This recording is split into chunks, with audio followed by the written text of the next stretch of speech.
Peace be upon you, and welcome to a new episode. On February 13th, 2022, a father and mother were waiting at home for their daughter as she was attending an extra lesson after school. The plan was that once she finished and returned home, the whole family would travel to attend a relative's wedding. The daughter was expected to stay at the lesson for about an hour and a half, at most, 2 hours. However, a long time passed, and she did not return home. At that moment, her father became extremely worried. He decided to go to the place where she was taking the lesson to check on her and see why she hadn't come back. When he arrived, he found that the center she used to attend was completely closed. None of her classmates or teachers were there. The only thing he found was his daughter's shoes at the entrance of the center. The father searched for his daughter everywhere, but unfortunately, he couldn't find her. When the police arrived, they did find the girl, but in a condition they never expected to see her in. In today's story, the perpetrator was known from the very beginning.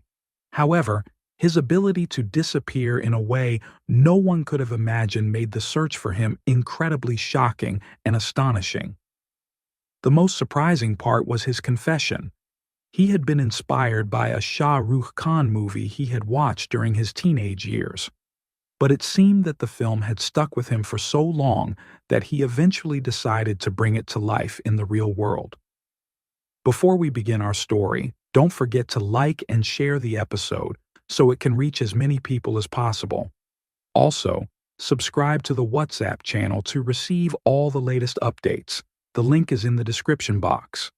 Without further delay, let's dive deep into our story.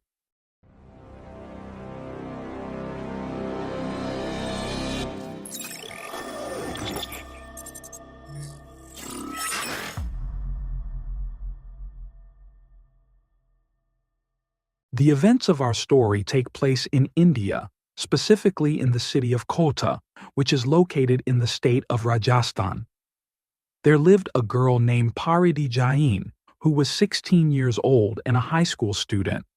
Paridi was supposed to travel with her father, mother, and siblings to attend a wedding of a relative, which was scheduled for February 16th, 2022.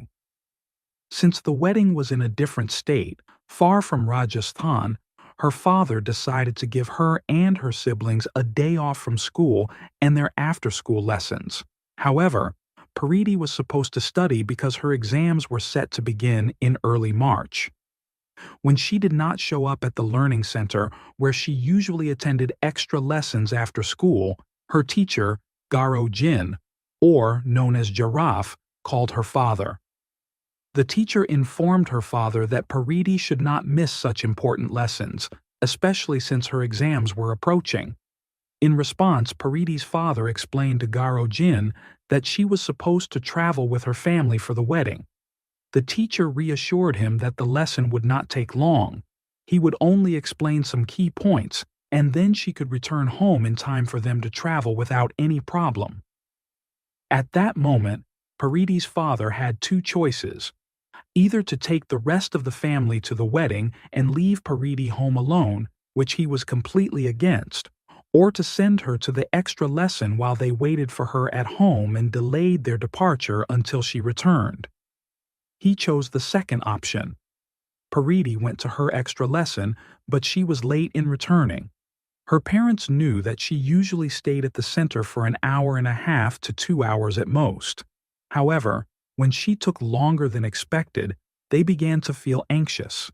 Concerned, her father decided to go to the center to check on her and bring her home so they could travel together.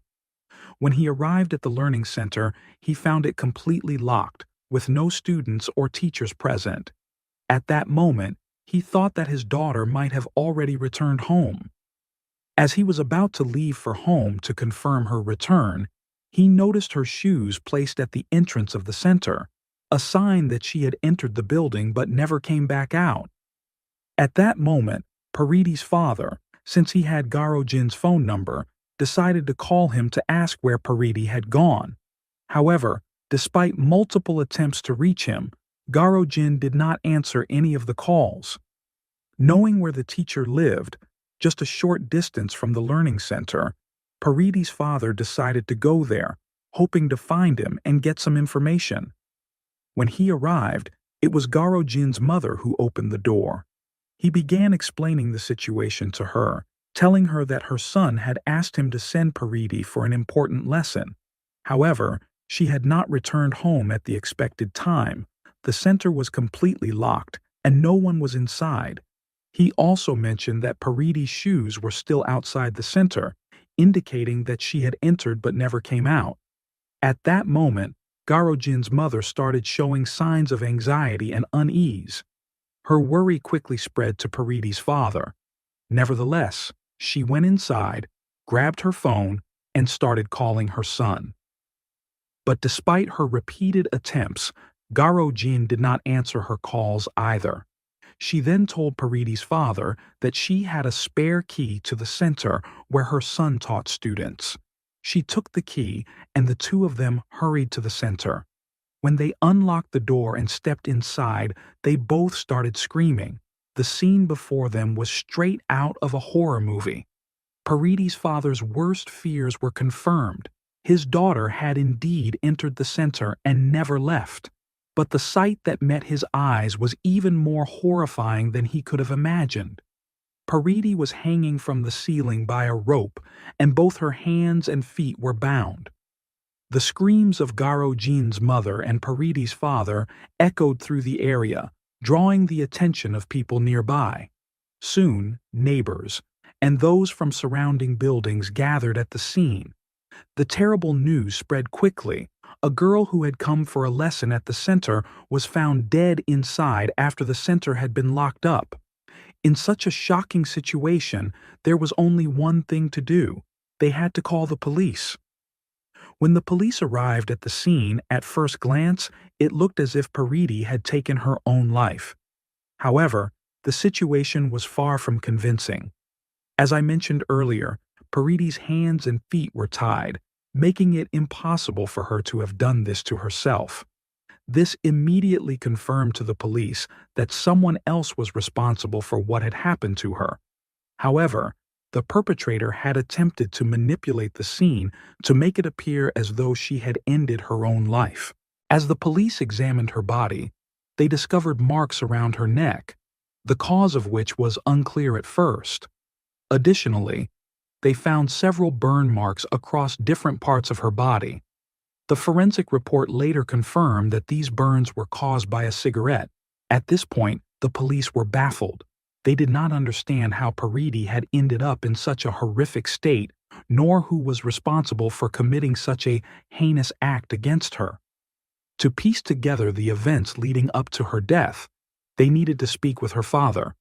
Her father explained everything: the phone call from her teacher, Garo Jin, and how he had insisted that Paridi attend the extra lesson, which was crucial for her studies. It did not take much effort for the police to realize that Garo Jin was the prime suspect. He owned the learning center. He had insisted that Paridi attend on that particular day before she traveled, and most importantly, the fact that the center was locked reinforced their suspicions. After all, the only people who had access to the keys were Garo Jin and his mother. The discovery was made around noon that day, and within hours, the entire city of Kota was talking about the case. The news spread rapidly, and by that very evening, neighbors and friends gathered to protest, demanding justice. As we have seen in many stories from India, the police are often slow to act unless there is public pressure. The growing protests pushed the authorities to respond. In an attempt to calm the public, the police issued a statement addressing the people of Kota, promising that they would locate Garo Jin and arrest him within 3 days. However, 3 days passed. By February 18, 2022, the police had failed to fulfill their promise. They were unable to find Garo Jin, nor could they determine why he had committed the crime. At that time, protests erupted, demanding and pressuring the police to act faster because there was a possibility that Garo Jin could escape from India entirely and no one would be able to hold him accountable for his actions. Even shop owners in the city of Kota, as a show of support for Paridi's family and as an attempt to pressure the police, shut down all their shops and halted all buying and selling activities. Residents of Kota also began to fear for their children because they did not know whether the teacher Garo Jin had specifically targeted Paridi or if he was randomly targeting students. Because of this fear, they stopped sending their children to school, and they also prevented them from attending extra classes in the various educational centers spread across the city. At this point, the police wanted to control the rumors that were spreading and the growing speculation. So, they decided to offer a reward for anyone who could provide information on Garo Jin's whereabouts, whether he was alive or not. However, the dark irony lay in the amount of the reward they offered. The police announced a reward of 10,000 rupees, which is equivalent to about $120, a sum so small that it wouldn't motivate anyone to report a criminal or pay close attention to the people around them.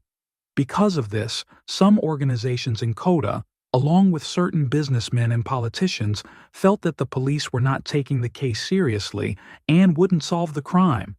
As a result, they decided to pool their resources to offer a significantly larger reward to encourage people in Kota or even outside the state of Rajasthan to report Garo Jin if they spotted him anywhere. The total amount they managed to collect for the reward was 431,000 rupees, which is approximately $5,000. Meanwhile, news about what had happened to Paridi and the manhunt for her teacher, Garo Jin, spread like wildfire, not just in Kota or Rajasthan, but all over India. The police felt immense pressure to the extent that they formed 30 teams, each consisting of 10 officers, meaning that 300 police officers were searching for Garo Jin. At that time, the police decided to think like Garo Jin. They gathered the addresses and phone numbers of all his relatives, acquaintances, and friends, assuming that he might visit one of them, which would make it easier to capture him. One of the people whose address and phone number they obtained was Garo Jin's sister, who lived in a city called Gurugram, located in the state of Haryana, a region far from Rajasthan and the city of Kota. This distance made the police confident that, sooner or later, Garo Jin would go to his sister's house to hide, believing that the distance would keep him safe and that no one would think of looking for him there. However, the police knew that if they stood in uniform outside his sister's house, Garo Jin would spot them as soon as he arrived, turn around, and escape, making it nearly impossible to catch him again. Because of this, they decided to go undercover, blending into the streets like ordinary people, making it seem as if no one was watching. They stayed in the area for a while, convinced that at some point Garo Jin would come to his sister's house, giving them the chance to arrest him. Meanwhile, another team of police officers was interrogating Garo Jin's friends to gather more details, whether he had ever spoken to them about planning a crime or if he had any hostility toward Paridi's family. At this point, most of Garo Jin's friends provided a key piece of information they all agreed upon. Garo Jin had personally admitted to several of them that he had feelings for Paridi, the student he was teaching. Based on this, the police constructed a scenario. When Garo Jin asked Paridi's father to send her to the center for an extra lesson, his actual intention was to confess his feelings for her. Given that the date was February 13th, just one day before Valentine's Day, it was possible that when Paridi heard his confession, she completely rejected him, making it clear that he was only her teacher and nothing more. In a fit of rage, unable to accept her rejection, Garo Jin decided to end her life and then flee. The cybercrime unit was searching for Garo Jin's phone signal, even though it was switched off. Eventually, they managed to track its location. However, when the police arrived, They found that the phone had been discarded in a river. This discovery reignited the theory that Garo Jin might no longer be alive.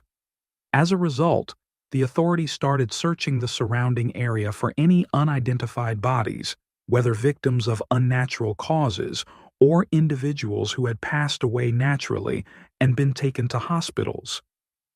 Despite their extensive search across hospitals and among unidentified bodies, they found no trace of Garo Jin.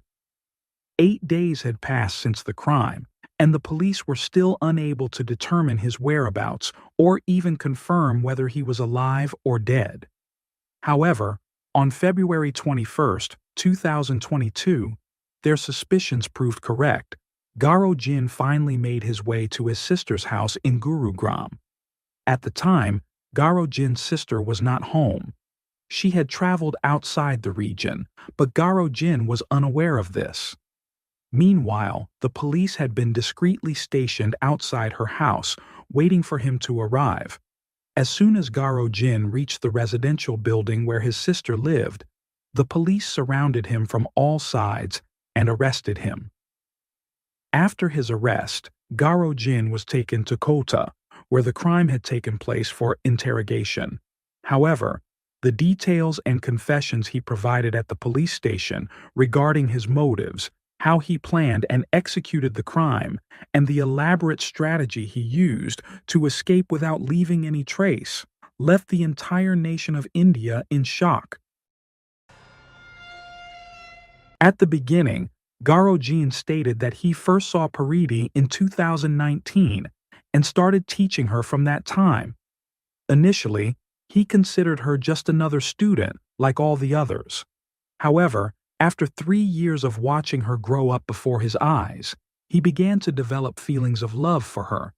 He admitted that he had confessed his feelings to Paridi multiple times. However, each time he hinted at or directly expressed his love, Paridi rejected him completely. She made it clear that he was her teacher, that she saw him as an older brother, and that she would never think of him in a romantic way. Then came February 2022. As I mentioned before, Paridi's exams were scheduled to begin in March, about 2 weeks after the incident. This was the last period Garo Jin would be teaching her, and he saw it as his final chance to win her love. He devised a plan to call her to the learning center under the pretense of giving her important lessons and study materials for her exams. However, his real intention was to confess his feelings one last time. He had already made up his mind. Either Paridi would reciprocate his love and tell him she felt the same, or he would end her life and put an end to the matter completely. However, from early February, specifically from February 8, 2022, he started working on a backup plan in case Paridi rejected his feelings again. As I mentioned earlier, he had already decided either she would love him or he would kill her, and if he was going to kill her, he did not want to be caught by the police. To craft an escape plan, Garo Jin turned to a familiar source of inspiration, Bollywood crime films. He decided to watch crime movies to get ideas, and one film in particular stood out in his memory from his teenage years. Bazigar, a 1993 Bollywood thriller starring Shah Rukh Khan and Kajol. The movie's plot revolved around a man who harbored deep resentment against someone responsible for his father's death. To exact revenge, he infiltrated that man's family, pretending to be in love with his daughters. A key element of his deception was assuming different identities for each daughter, even changing his clothes, mannerisms, and way of speaking. To make the difference between the two personas obvious, the film's director decided that one character would wear colored contact lenses while the other had natural eyes. This was meant to be the major distinguishing factor, making it nearly impossible for anyone to recognize him. Of course, this was a rather naive idea, and even Garo Jin knew that. But instead of dismissing it, he decided to take inspiration from it and refine the concept. Garo Jin started searching for ideas on YouTube, looking for ways to disguise himself so that no one could recognize him. He began watching videos from creators who specialized in makeup transformation techniques, videos that demonstrated how people could completely alter their appearance using makeup. Among these videos, he came across tutorials where men transformed into women and women transformed into men using makeup. This gave him the perfect plan. He decided that by using makeup, he could change his appearance into that of a woman, making it impossible for anyone to identify him. For 5 consecutive days, Garo Jin claimed that he barely slept, spending day and night watching these videos, learning and perfecting the art of altering his features. Once he felt confident in his ability, he went to the market and purchased all the makeup products he needed. He also bought women's clothing and a wig to complete his disguise. But he didn't stop there. Garo Jin also studied how women walk. He knew that many men who try to disguise themselves as women often get caught because their body movements and gait give them away. So he practiced walking like a woman, ensuring that his disguise would be flawless. Despite all this preparation, Garo Jin was well aware that once he committed the crime, Paridi's father would immediately go to the coaching center to look for his daughter. So he carefully calculated the time frame, estimating how long it would take before Paridi was discovered missing, and how much distance he could put between himself and the crime scene during that period. His plan was clear. He needed to leave the city, not just the city, but the entire state, to ensure that no one could track him down. To escape as quickly as possible, he purchased a train ticket to Haridwar, a city in the state of Uttarakhand. However, he also bought a bus ticket under a different identity, this time using a woman's name. The name he chose for this fake identity was Meenakshi. When the police officers asked Garo Jin why he had booked a train ticket and a bus ticket at the same time, he explained that he was taking precautions. He feared that if the police stationed officers at the train station, anticipating his escape from the state, he would have an alternative escape route by traveling by bus instead. In other words, he had prepared a backup plan. Garo Jin had made all these arrangements before even meeting or speaking to Paridi. At that point, she had neither rejected him nor responded to him, but he was already determined. Either she would reciprocate his feelings or he would end her life. He even told the police that on February 12, 2022, one day before the incident, he decided to wear women's clothing and walk through a crowded street to test whether anyone would recognize that he was actually a man disguised as a woman. The street was extremely busy, and he deliberately walked among the crowd to see if anyone would identify him. When asked what he would have done if someone had suspected him, he replied that he had planned to tell them that he was playing a prank on a friend and that the matter would be dismissed as a joke. He also revealed to the police that there was a female officer stationed in the area where he was walking.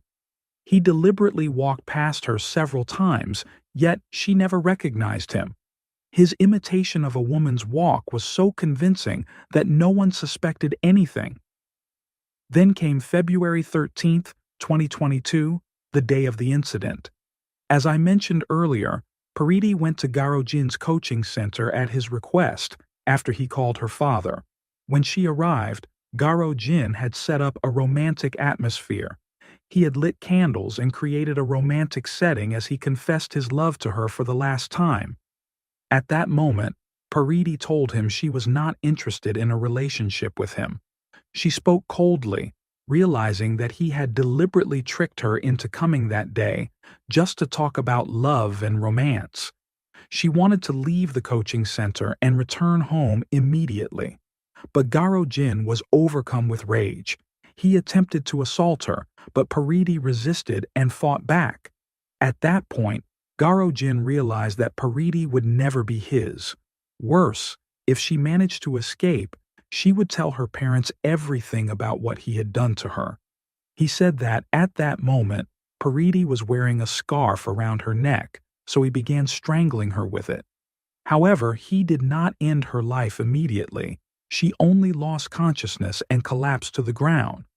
Garo Jin then tied her hands and feet and sat in front of her for a while watching her. When Paridi regained consciousness, he strangled her again with the same scarf, this time ensuring that she was dead. After that, he prepared a rope, hung her from the ceiling, and was certain that the police would initially believe she had taken her own life. However, the fact that her hands and feet were still tied completely disproved that theory. Garo Jin said that after that, he wiped away some of his fingerprints and traces from the tutoring center, locked it up with Paridi still inside, and then left on his motorcycle. He also mentioned that when he left, he covered his face with a cloth to hide his features. The police, upon reviewing security camera footage, spotted Garo Jin in this disguise, riding his motorcycle through the area surrounding the center. He even stopped at a fuel station, despite not filling up his motorcycle with fuel or buying anything. It was as if he wanted to ensure that the security cameras captured him. While at the fuel station, he asked an employee for directions to Kesharipatan, and the worker explained how to get there.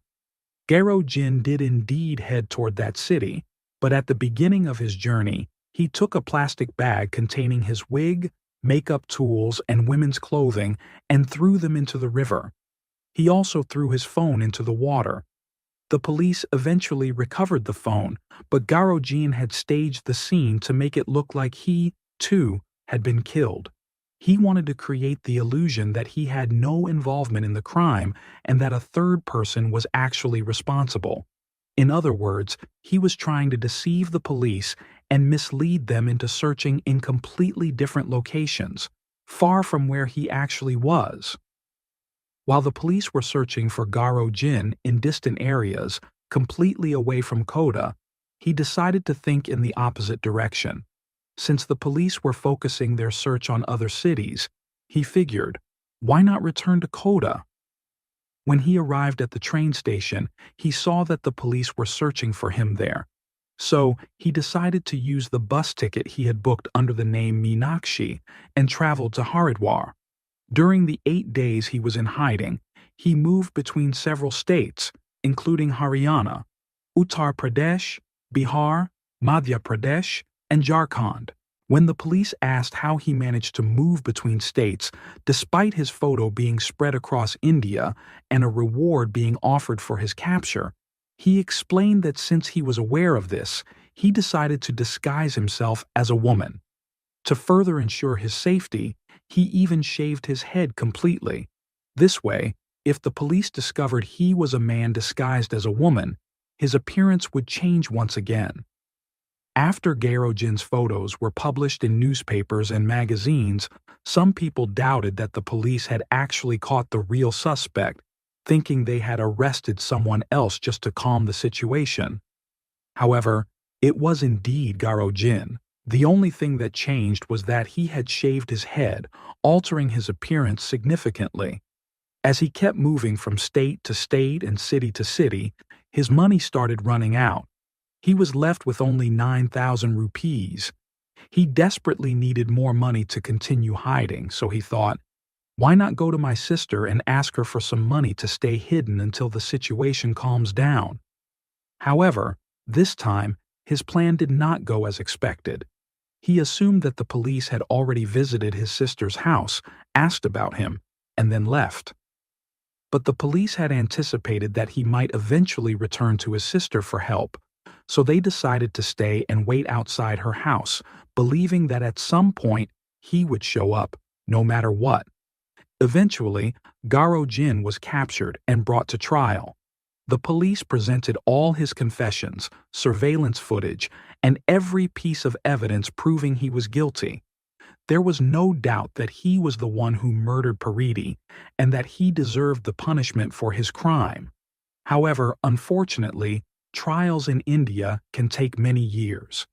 Despite the fact that the crime occurred in 2022, he has not yet been sentenced.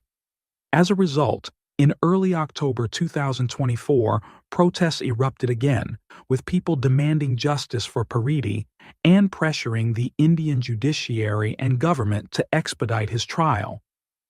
Some sources claim that Garo Jin's trial is finally set to take place in early 2025, and a verdict will be issued soon. Garo Jin is just like some of the other individuals we've discussed in various stories, someone so selfish and narcissistic that he couldn't handle rejection at all. He wanted to force himself on Paridi, even though she was a young girl, and he should have never approached her in this way or allowed himself to develop any kind of feelings for her. Even if we assume that he couldn't control his emotions and that he fell for her against his will, once he confessed his feelings and she rejected him multiple times, making it clear that she saw him only as an older brother, he should have walked away. But Garo Jin refused to accept that. Instead, he came back with a plan. If she rejected him again, he would end her life. For him, there was no room for refusal. He believed that his elaborate movie-inspired plan, straight out of a Shah Rukh Khan film, would allow him to escape punishment. And although he planned for everything and his scheme was highly calculated, his one small mistake, going to his sister's house, was what led to his downfall and helped the police catch him. No one can deny that Garo Jin was highly intelligent, but he suffered from emotional stupidity. He couldn't handle rejection, nor could he adapt to it. In his mind, Paridi had to be punished for turning him down. But Paridi, despite her young age, was far more mature than Garo Jin. She knew how to prioritize her future and understood that love and romance weren't something she needed to focus on at that time. She had dreams and ambitions that she wanted to achieve. But Garo Jin came and destroyed everything. He shattered her dreams, her family's hopes, and even his own life, all because of a delusional love story that only existed in his imagination. And with that, we've reached the end of our story. Thank you so much for watching. If you enjoyed this episode, don't forget to leave a like and share your thoughts in the comments. Do you think that if Garo Jin had made a different choice, if he hadn't gone to his sister's house, would the police have still been able to catch him? Or do you believe he could have disappeared completely and escaped justice? If this is your first time on the channel, don't forget to subscribe and turn on notifications so you don't miss any new stories. And finally, a special thanks to Ms. Dina Abu Hattab, the original writer and script creator of this episode. See you in the next one. Goodbye.